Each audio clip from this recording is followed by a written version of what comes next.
So the hosts on The View really channeled neocon Dick Cheney in their debate with Rand Paul here. There's also a separate part of this conversation that you're not going to see where they talk about taxes. On the issue of taxes, Rand Paul is so beyond full of it, it's ridiculous. He paints the rich as victims. Even though, like we just covered the other day, a new report came out and found that the richest 400 families are paying an effective lower tax rate than the poorest 50% of the country. The rich are not victims. They make all the money and pay very low taxes. Okay, so he's full of crap on the taxes thing. But on this war thing, this is fascinating because in a reflexive way, because they want to own Trump, you know, the View ladies hate Trump, and even the conservative ones, they hate Trump.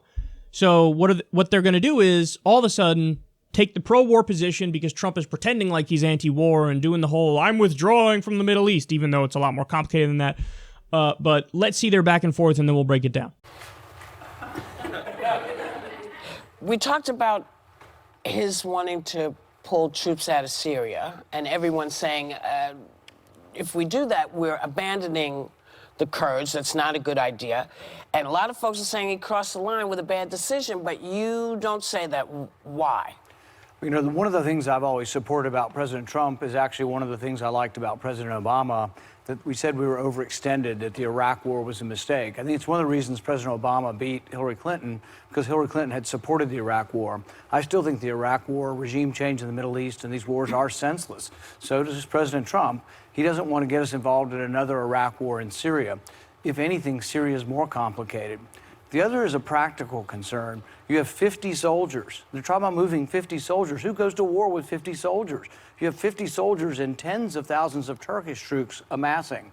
The Turks are also allies. The Free Syrian Army were our allies for 7 years. They're allied with the Turks. The Kurds have been our allies. The Kurds, in all likelihood, are now going to be allies of Assad to try to carve out a place in Syria for themselves. It's a really complicated question. I guess from my perspective, I say, any of these people out here, their kids have to go to war. War's not a chess game. People lose their limbs and people die, and I think it's the least we owe to the kids that we're going to send into this war. Why are we going to war and who are we fighting? But isn't there... So, go ahead. I'm sorry. So if you have allies and they are working with you and fighting with you, and 24 hours somebody wakes up and says, no, we're out. Right. Is that the right way to do this? I think the way we look at war is we don't look at... No. Is that the right way to do it? Let me answer the question. Okay. When we decide whether or not we're sending our young people into harm's way, we should obey the Constitution, which says we should declare war and put them in a war theater. But let me finish. Okay. And here's the thing about it, is if you ask these people, Lindsey Graham and the Cheney war and all these warmongers that want to stay at war forever, who are we going to declare war on? They don't know who. We're going to declare war on Turkey, our ally? Should we the ever Free Syrian walk Army, our out ally? in the middle? It's like walking out. We should never be there in the first place. That's not the question, though. No, that's all good. See, the left agreed with me for so many years. For so many years, the left agreed with me. I am neither left nor right. I'm just American. I want to know, should we be taking... should we be walking out on people? But here's the thing is, left and right have agreed in the past that regime change doesn't work. When we got rid of Hussein, we got chaos and more terrorism. When we got rid of Gaddafi, chaos and more terrorism. But Senator, we're here now, though. But we're here. Yeah. We're not really here. We got 50 people. We're not here. doing anything. Yeah, but frankly, 50 people hold is very symbolic. Hold on. And that is why it kept Turkey from invading. You tell their parents Isn't that true? You tell the parents of those 50 kids how great the symbolism was when a suicide bomber blows up all 50 kids. But didn't it keep Turkey from invading? No, I'm not. Gave you tell Turkey their parents. The green light. You tell their parents why they're there. But isn't that true? You tell their parents why they're there. Isn't it true that Turkey did not invade? How do you feel about the video that we're seeing of the Kurds Kurds getting slaughtered? I find the position of pulling out of these wars, that's a popular one, and I am there. There's a difference in having a strategy and leaving the Kurds there to die, which is where they are now. They are left there to die, and that is now, here's what I'd argue, now it's the GOP's problem. That's simply wrong. ISIS fighters, as being reported, thousands are going to escape from these prisons because the Kurds can't protect themselves. Up to 70,000, according to a NATO official. What's the people who don't like the policy? Is that a safer world with ISIS running around? That's the people who want to stay forever. These are the same people. I don't want to stay forever, but isn't there a strategy? Answering the question, okay? I let you talk, you let me talk. These are the same people, that would still have us in Vietnam. These are the same people who always say, stay at war, stay at war, stay at war.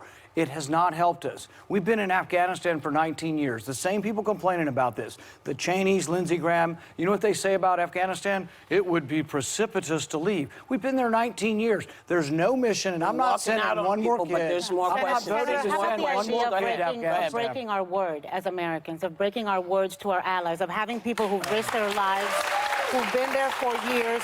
And what message does that send internationally to other allies if we abandon them? I think the only duty we owe and the only oath I take is to the Constitution. I didn't promise to take the country to war. I promised not to take the country to war. So did President Trump, by the way. But the Constitution says protecting you from enemies, foreign and domestic. Yeah. And there's many of us who feel that this puts us in greater danger because of what it means vis-a-vis ISIS. I mean, we don't live, we're not alone on this planet. And anybody who tries to make the argument that someone in Syria is a danger to our country is really not paying attention. Oh, I think Assad is in Syria and is a hell of a danger to our country and our world. Well, actually, if you look at the war is very complicated. So you had Assad on one side. On the other side, you had Sunni extremists, Al-Qaeda and Al-Nusra. These are the people that have been allied with the Saudi version of Islam that has been promoting Islamism and Islamist strategy around the world and jihadism. That was the side of the war we were fighting. So if that side of the war actually won, I think we actually might be in more danger. I don't like Assad, but the other people on the other side are Sunni extremists that I don't like either. How close is too close for Iran to be near Israel? That last point is... What? Hold on. So now it's about Israel. Where'd that come from? Where did that come from? There's so much there. Ana Navarro really showed how little she knows when at the end she said, I think Assad is a danger to our country. You think Assad is a danger to the United States of America? Okay, this is the same person who would say in 2003, I think Saddam Hussein is a danger to our country. He's not. He's not. You could say, oh, he's a danger to his own people. That's fine. He ain't a danger to us. Not even close. She goes from saying, well, this is going to put us in more trouble vis-a-vis ISIS, and then she goes on to say, well, Assad's a danger to us. But hold on, Assad is fighting ISIS. Okay, it's so frustrating. Now, here's why this gets under my skin is I don't think any of these people knew who the Kurds were a month ago. I'm not kidding. I don't think they had any idea. They definitely didn't care if they had any idea, but they probably didn't even have any idea who the Kurds were. Now, all of a sudden, oh my God, the Kurds! Oh, will the Peshmerga be okay? Oh. Let's say Donald Trump had done the thing he should have done. So what should he have done? Very simply, either go talk to the UN. When you remove the U.S. troops, immediately have UN peacekeepers go in. Then that deters the Turkish aggression. Or meet with the Syrian government. As soon as the U.S. pulls out, have Syrian forces go, protect their own country, because these are Syrian Kurds, protect their own country, deter the Turkish aggression. If Trump withdrew in an intelligent way, which is the way I just described, one of those two ways, or both, have Syrian forces and UN peacekeepers go, they still would have been against it. And that's why this is so frustrating. Because to them, it's just whatever Trump does, no matter what, it's terrible. Now, again, don't get me wrong, there are legit criticisms of this because he did kind of like green light Turkey to do whatever the hell they want. I think.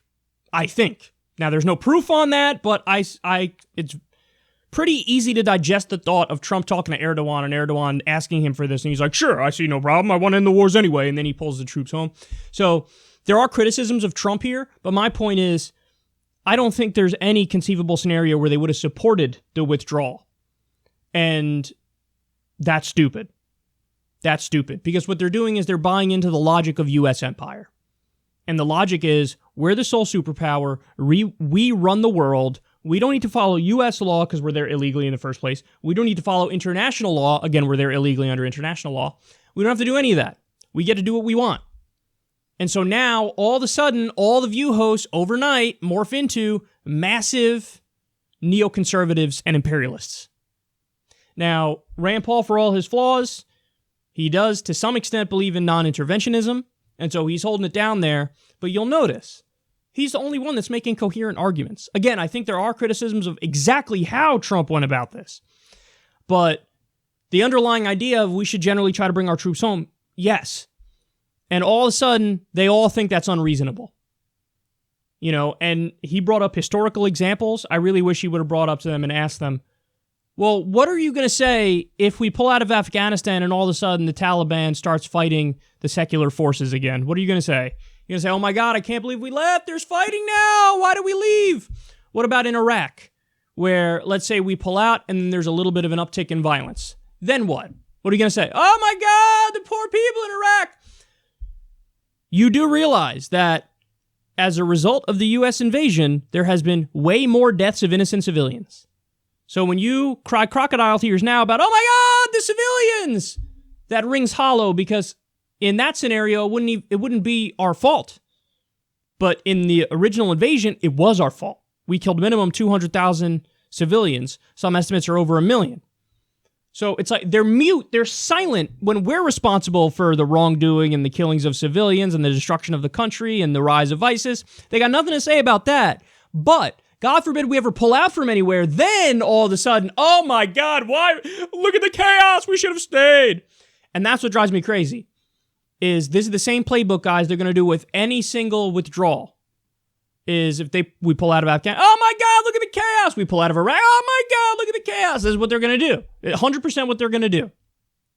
And they're gaslighting you, and they're misleading you. Fact of the matter is, a lot of these wars are illegal. We shouldn't have been there in the first place. Illegal under U.S. law, illegal under international law. They create more problems than they solve. It's not our right to do these things anyway. There are specific criticisms of Trump you can make regarding this, but they're not making those specific criticisms.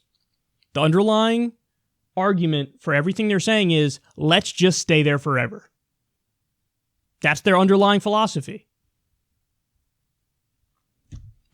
Listen, if it was Obama who pulled out like this, I think they would have supported it. Most of them would have supported it.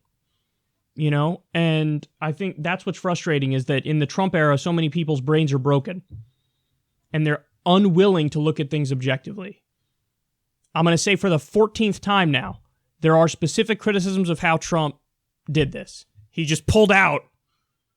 There were no UN peacekeepers. There were no Syrian government forces. So it was kind of like a green light for Turkey to do what they did against the Kurds. You can absolutely criticize that, and you'd be correct in criticizing that. But the solution isn't we should just stay there forever. And that is what they're hinting at, which is why this is infuriating. And this is the level of propaganda. You know, you see this on Fox News, MSNBC, and CNN now. This is the one thing where there's complete agreement in the country against Trump. And it just so happens to be an instance where he's withdrawing from somewhere. That tells you something about how broken the system is and how deep the mental rot goes in this country.